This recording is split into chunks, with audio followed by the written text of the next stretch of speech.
அருணகிரிநாதர் தமிழ் இலக்கியத்திலும் மதபரப்பிலும் மிகுந்த புகழ்பெற்ற மகான், புலவர் மற்றும் திருத்தொண்டர் ஆவார். அவர் 15ஆம் நூற்றாண்டில் வாழ்ந்ததாக கூறப்படுகிறார். அருணகிரிநாதரின் புகழ். முருகன் பக்தி கவிஞர் அருணகிரிநாதர் முதன்மையாக திருப்புகழ் என்னும் நூலை எழுதியவர்.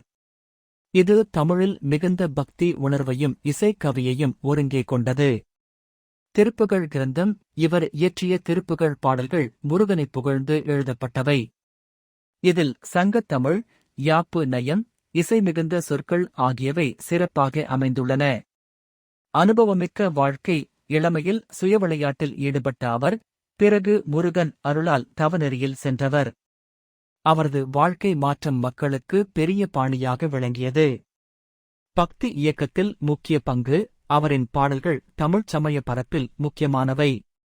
திருப்புகழ் பாடல்கள் முருகன் கோவில்களில் பெரிதும் பாடப்பட்டு வருகின்றன. கம்பன், அருணகிரிநாதர் ஒப்புமை. தமிழில் வள்ளுவம், கம்பன், அருணகிரிநாதர் போன்றோர் இலக்கிய சிறப்பிற்கு எடுத்துக்காட்டாக கருதப்படுகிறார்கள். அருணகிரிநாதரின் பாடல்கள் மட்டுமல்லாமல் அவர் வாழ்வும் மக்களின் மனங்களில் என்றும் நிலைத்து நிற்கும்.